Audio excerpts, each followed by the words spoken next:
Long Island Boat and Fishing Show is back at the Nassau Coliseum, March 13th through 15th. Long Island's top dealers will be there with huge savings on boats, tackle, personal watercrafts, and the latest electronics. This show has it all. Children will be entertained by Twiggy, the water skiing squirrel. Enjoy free face painting. Plus, on Saturday and Sunday, the first 100 kids get a free life vest, free parking all weekend, and Friday, it's free Heroes Day admission for military and first responders. 3 days only, March 13th through 15th. Visit nyboatshows.com for details. This is Michelle Jerson, and she has done a lot of observation and exciting conversations about the challenges of the greatest horror of our times, parenting.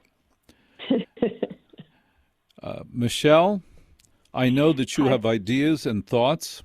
I'm going to share with you one experience I saw. Maybe you have an opinion on it, and then I'd like to hear your thoughts. Sure.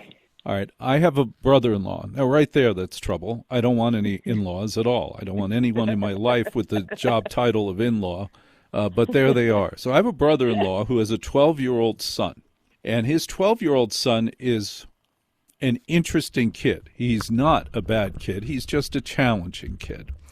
Sure. And, you know, he demands answers. He wants to know why. I admire that. I also don't have sons, so I don't fully appreciate that. We're at dinner with the entire family. Everybody's at this big table. These are Irish people. All they know how to do is reproduce. And we're sitting and yes, drink. And so we're sitting there, and they're about to serve dinner. And fortunately, I was the only one who saw this. My brother-in-law saw that his son was not trying, looking at, considering eating one of the vegetables on his plate.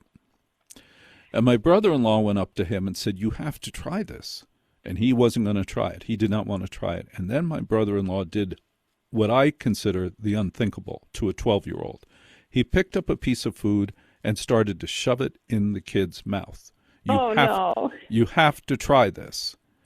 Now, fortunately, my wife and I have a very different view of food and kids, which is eat until you're not hungry anymore. We don't care what you eat. There it is. Right. Try it. If you don't want to, you'll try it one day. See you later. That's our point of view. Yes. We have done everything we can to not put an emotional charge on eating. And I think that's one of the 2 or 3 things we've been successful at. But now my dilemma is, what would you have done with that kid? And what the heck would you say to your in-law? Yeah. I mean, I probably, as far as what I would say to the in-law, I don't know if I would butt in at that point. I'd probably just sit there and be like, all right, that's his child. He parents the way he wants to, and I'll parent the way I want to. But I would not have done what he did. And I share your philosophy. We try very hard as well. And we always say you don't have to finish what's on your plate. When you're full, you're full. That being said, I end up in the kitchen for 3-hour dinners every single night because my kids want one more course, one more thing. But you know what? I'm happy to do that because thankfully they do like a good mix of healthy things. And, we have the same thing. I say, you have to try it once. I said, you can't tell me you don't like it until you try it once. If you try it once and then you don't like it, fine, don't eat it. But you do have to try it one time.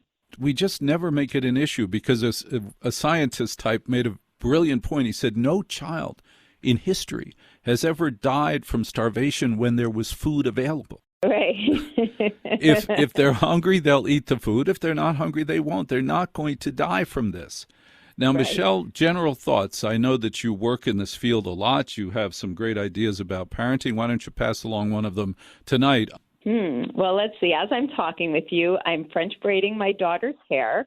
We're getting ready for a birthday party tomorrow. It's past their bedtime by about an hour and a half, and every single night I go through the same thing. I say their bedtime is 8.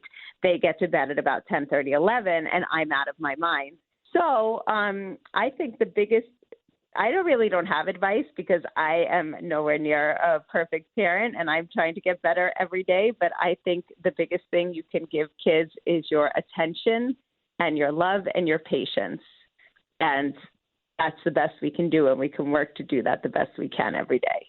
I will tell you that the biggest lie any parent says, I used to test this in the playground often.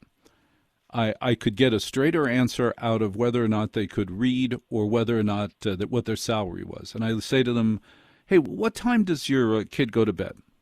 Mm-hmm. And they say, oh, 8. He goes to bed at 8. And then I say, what about last night? And the answer is always, oh, well, last night was different. Last night, their cousins were in town. Last night, there was a special movie on. It's always last night was different. No one tells the truth about when their kid goes to bed. And we never got our kids to bed at 8, nor did we ever get our kids out of our bed until they were 11. Yes. I'm with you, Walter. Now, fortunately, science is on our side, Michelle, about sleeping in bed. It turns out that they've studied this, and they have studied this, and it is determined that many positives later in life come out of the security that comes from sleeping with their parents. They have no fear of the dark. They know that they can open the door. They know there's an end to what they know. There's an end to whatever fear they have because their mommy and daddy were right there to end it. Right. Oh, that's a good point. That makes me feel good. Yeah, the kid has judges on this. Yeah, a kid has a nightmare. I'm glad that she's right there. I can end it. And whereas if they're alone in a room, not so good. But it's a lot of personal choice. But I don't think sleeping alone in your room should ever be punitive. It should be when they're ready. Right. I agree with you. I really do. And you know what? This is not going to last forever. They're not going to be young forever.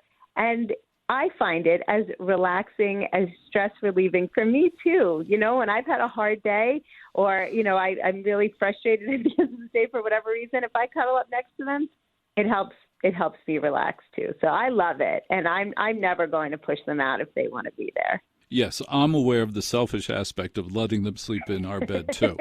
All right, so this is Michelle Jerson. How do we find you online, and will you come back on the show again? I would love to, of course. You can find me. I host the radio show Passport Mommy. It's a syndicated show and podcast, so you can find the podcast on any platform, any of your podcasting platforms. Michelle Jerson, thank you for being on the Red Apple Audio Network. Ryan Reynolds here from Mint Mobile. I don't know if you knew this, but anyone can get the same premium wireless for $15 a month plan that I've been enjoying. It's not just for celebrities. So do like I did and have one of your assistants switch you to Mint Mobile today. I'm told it's super easy to do at mintmobile.com/switch. Upfront payment of $45 for 3-month plan, equivalent to $15 per month required. Intro rate first 3 months only, then full price plan options available. Taxes and fees extra. See full terms at mintmobile.com.